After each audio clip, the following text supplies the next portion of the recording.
Hello po. So, welcome back to a short Moodle video tutorial. So, for this tutorial, papakita po natin kung paano po ang mag-reset ng courses, especially for this another school year, another semester, para po hindi tayo paulit-ulit nagagawa ng course, and to save also memory ng ng LMS natin, ng Moodle natin. So it's either you can ways po to save memory is one, you can reset a course or a course page, or you can duplicate a course page naman po para hindi ka mahirapan sa paggawa ng course kapag you're teaching a subject sa several sections po or departments or courses na pare-pareho naman po ang content. So in this video tutorial ano po muna, resetting of courses. So first, of course, you need to access your LMS.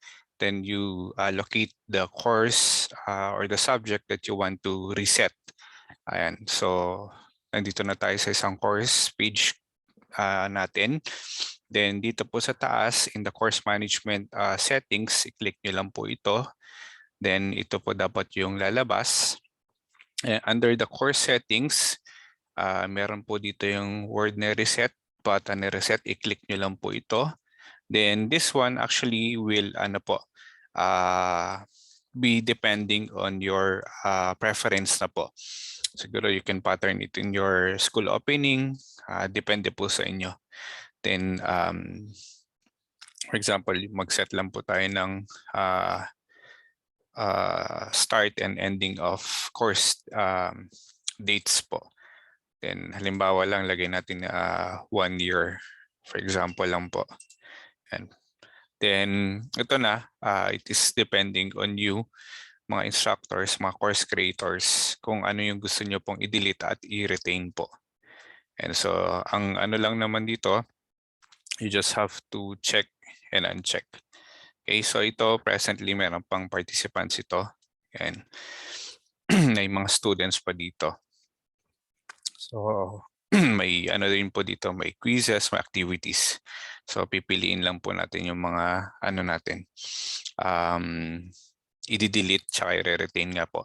And remember, there is a reminder here. This page allows you to empty a course of user data while retaining the activities and other settings. Please be warned that by choosing items below and submitting this page, you will delete your chosen user data from this course forever.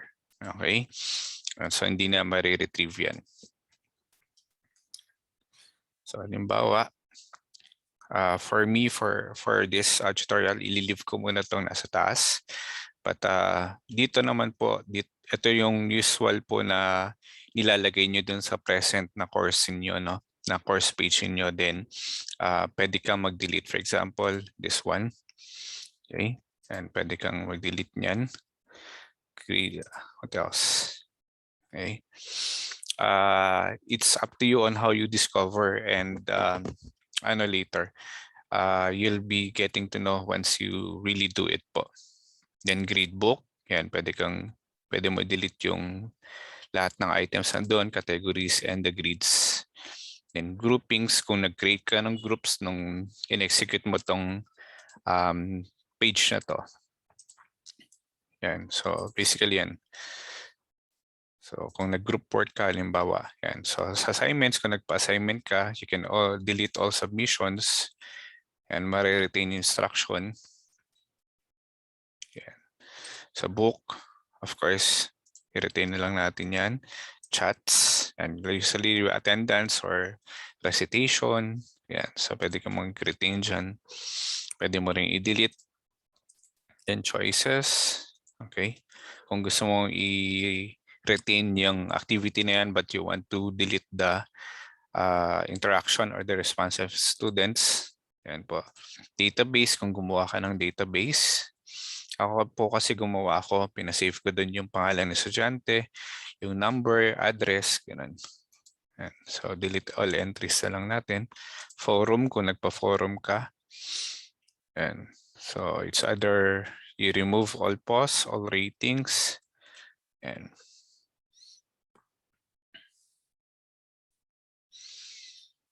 nasa sa inyo din po yan. Okay, so mag-ano lang po tayo, basahin natin mabuti. And then, ano po, it's up to you later on. And delete post from announcements, social forum. Yan, so pipiliin nyo din po yan. Yan.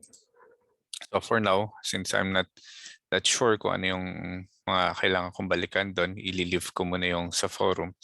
Then sa quizzes, okay, delete all quiz attempts lang natin.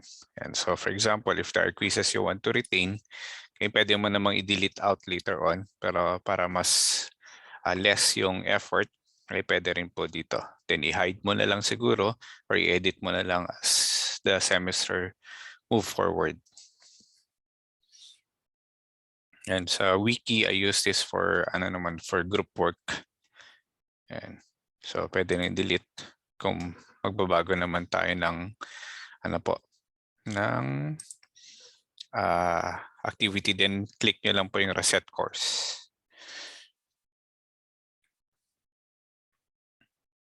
Hinintay lang natin mag-load. Then the system, syempre is already deleting. It depends yung haba ng deletion niya, yung mga processes ng system depends on how how loaded your your page is. And so this page is taking some time. Then pwede rin po yan, so may na siya, may notification na siya. Okay, so reset course, component, task, then status. Okay, na-delete na or natanggal, depende po sa activity. Then you just click continue. Importante po dito na be careful po. Be careful. So let's see. Yan, halimbawa wala na po yung participants. So pwede ka na mag-enroll ulit ng bago. Okay? Yan. Then additional lang po, isa sa mga kailangan mo din i-edit. For example, gusto mo palitan yung section, yung pangalan, or any other details, click mo lang po ulit yung course management, then edit course settings. Okay, if you remember, this is the settings when you created the subject po.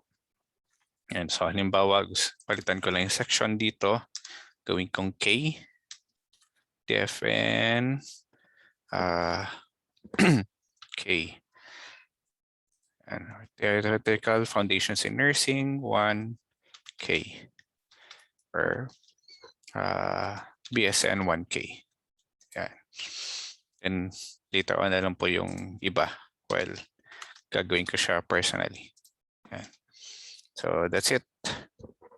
So nakasave ka ng memory, nakasave ka ng effort in creating a course page.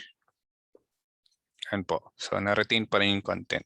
Edit mo na lang kung anong gusto mong i-edit later on as the semester or the school year moves forward. Yan po. Thank you so much for watching and hoping this helps. Later, next video naman po is yung tinatawag po natin na importing. Okay? So, thank you.